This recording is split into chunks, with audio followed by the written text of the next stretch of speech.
ಯಾದಗಿರಿಯಲ್ಲಿ ರೈತ ಸಂವಾದ ಕಾರ್ಯಕ್ರಮಕ್ಕೆ ನಟ ಯಶ್ 5 ಗಂಟೆ ತಡವಾಗಿ ಬಂದ ಕಾರಣ ರೈತರು ಮತ್ತು ಅಭಿಮಾನಿಗಳು ರೊಚ್ಚಿಗೆದ್ದು ಕುರ್ಚಿಗಳನ್ನು ಧ್ವಂಸಗೊಳಿಸಿದ್ದಾರೆ.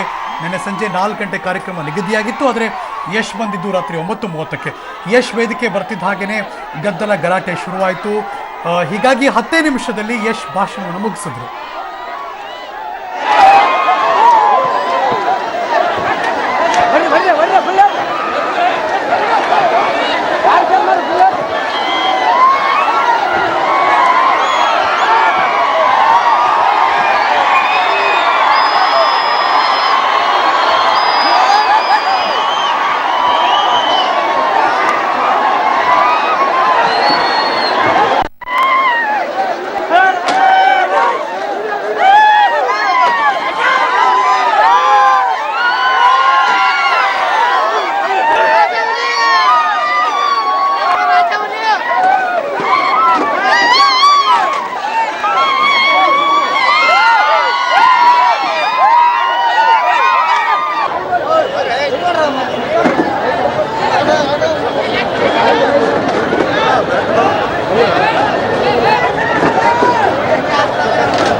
ನೀವು ನೋಡ್ತಿರುವಂತಹ ಈ ದೃಶ್ಯಾವಳಿಗಳೆಲ್ಲ ಕೂಡ, ಜೊತೆಗೆ ಮೊದಲು ಸುರಪುರ ವೇಣುಗೋಪಾಲ ಸ್ವಾಮಿ ದೇಗುಲದ ಹತ್ರ ಕೂಡ ಕೆಲವರು ಯಶ್ ಕಾರನ್ನ ಜಖಂಗೊಳಿಸಿದ ಪ್ರಕರಣ ಕೂಡ ನಡೀತು. ಓಕೆ, ನೀವು ಬಲಭಾಗದಲ್ಲಿ ನೋಡ್ತಿದ್ದೀರಾ, ಅದು ಯಶ್ ಕಾರನ್ನ ಸುರಪುರ ವೇಣುಗೋಪಾಲ ಸ್ವಾಮಿ ದೇಗುಲದ ಹತ್ರ ತಡೆದಂತಹ ಅಲ್ಲಿ ಅವರು ಲೇಟಾಗಿ ಬಂದಿದ್ದಕ್ಕೆ ತಮ್ಮ ಆಕ್ರೋಶ ವ್ಯಕ್ತಪಡಿಸಿ ಕಾರನ್ನು ಕೂಡ ಜಖಂ ಮಾಡಿದ್ದಾರೆ. ಅಂದರೆ ಕಿಟಕಿ, ಗ್ಲಾಸ್ ಎಲ್ಲವನ್ನು ಕೂಡ ಪುಡಿ ಪುಡಿ ಮಾಡಿದ್ರು. ಇದು ನಡೆದದ್ದು ಸುರಪುರ ವೇಣುಗೋಪಾಲ ಸ್ವಾಮಿ ದೇಗುಲದ ಹತ್ರ.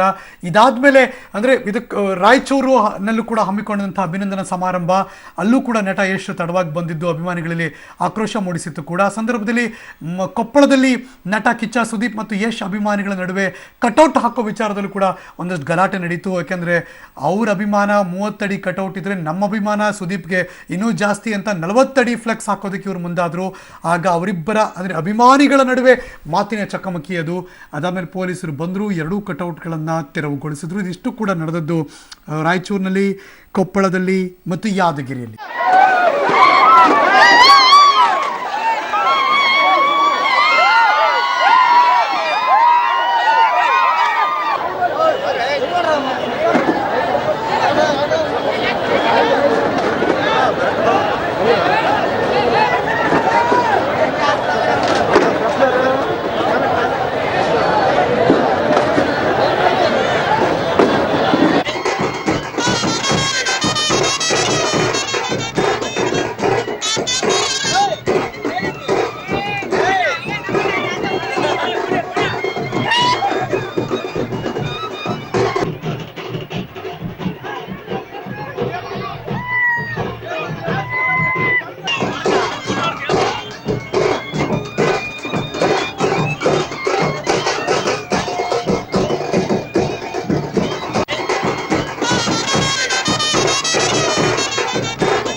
ಎಸ್, ಇದೀಗ ನೋಡ್ತಿರೋದು ಎಡಭಾಗದಲ್ಲಿ ಕಟೌಟ್ ವಿಚಾರಕ್ಕೆ ಅವ್ರ ಅಭಿಮಾನಿಗಳೆಲ್ಲ ಒಂದು 30 ಅಡಿ ಕಟೌಟ್ ಹಾಕಿದ್ರಂತೆ. ಸುದೀಪ್ ಅಭಿಮಾನಿಗಳು 40 ಅಡಿ ಕಟೌಟ್ ಹಾಕಕ್ಕೆ ಬಂದಾಗ ಯಶ್ ಅಭಿಮಾನಿಗಳೆಲ್ಲ ಒಂದಷ್ಟು ಇಬ್ಬರ ನಡುವೆ ಮಾತಿನ ಚಕಮಕಿ ಗಲಾಟೆ ನಡೆದಿದೆ. ಆಮೇಲೆ ಪೊಲೀಸ್ ಬಂದು ಎರಡೂ ಕಟೌಟ್ನ ಆ ಜಾಗದಿಂದ ತೆಗೆಸಿದ್ದಾರೆ. ಬಲಭಾಗದಲ್ಲಿ ಯಶ್ ಕಾರು, ಅದನ್ನು ಸೊರಪುರ ವೇಣುಗೋಪಾಲ ಸ್ವಾಮಿ ದೇಗುಲದ ಹತ್ರ ಅಲ್ಲಿನ ರೈತರೆಲ್ಲ ತಡೆದಿದ್ದಾರೆ. ಬಿಕಾಸ್ 4 ಗಂಟೆ ಪ್ರೋಗ್ರಾಮು, ನೀವು 9:30ಗೆ ಬಂದಿದ್ದೀರಾ ಅನ್ನುವ ಅವರ ಆ ಬೇಜಾರೇನಿತ್ತು ಅದನ್ನು ಅವರ ಕಾರ್ ಮೇಲೆ ತೋರಿಸಿ, ಕಾರ್ ಲೈಟ್ಸ್ಗಳು, ಗ್ಲಾಸ್ಗಳು ಎಲ್ಲವನ್ನು ಕೂಡ ಪುಡಿ ಪುಡಿ ಮಾಡಿರುವಂತಹ ದೃಶ್ಯ ನೋಡ್ತಿದ್ರೆ.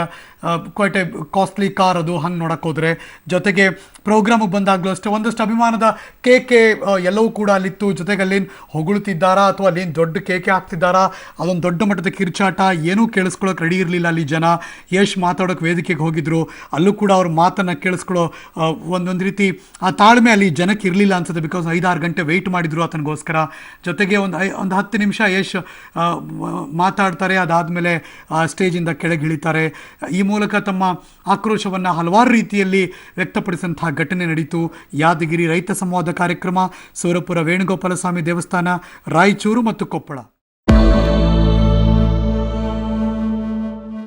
ರಾಜಧಾನಿ ಬೆಂಗಳೂರಿನಲ್ಲಿ ವಾಟರ್ ಮಾಫಿಯಾ ಕೆಲಸ ಹೇಗಿದೆ ಅಂದರೆ, ನೊರೆ ಉಗುಳುತ್ತಿರುವ ರಾಸಾಯನಿಕವನ್ನೇ ತುಂಬಿ ತನ್ನ ಒಡಲಲ್ಲಿ ತುಂಬಿಕೊಂಡಿರುವಂತಹ ಬೆಳ್ಳಂದೂರು ಕೆರೆಯ ಕಲು ನೀರನ್ನ ಟ್ಯಾಂಕರ್ಗಳ ಮೂಲಕ ಜನಕ್ಕೆ ರವಾನೆ ಮಾಡುತ್ತಿದ್ದಾರೆ. ಬೆಂಗಳೂರಿನ ಯಲಹಂಕದ ಸರ್ಕಾರಿ ಶಾಲೆಯಲ್ಲಿ ವಿದ್ಯಾರ್ಥಿ ಕೊಲೆ ನಡೆದಿದೆ.